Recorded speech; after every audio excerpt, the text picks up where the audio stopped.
channel, this side Pujesh. I'm going to today tell you if you are also unable to shut down your laptop while pressing the power button or by clicking the shutdown option. So what you can do in that case, just type your control panel and you can see here power option. In the power option, choose what the power buttons do exactly.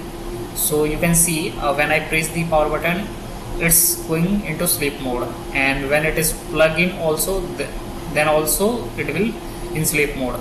So we will need to change this option, shut down and shut down, then click on save, and change the plan setting also. Turn off the display. You can see display is going to turn off into 2 minutes. So I will set within 45 minutes when charge also, then click on save changes, then it's returned. So thank you for watching. Have a nice day.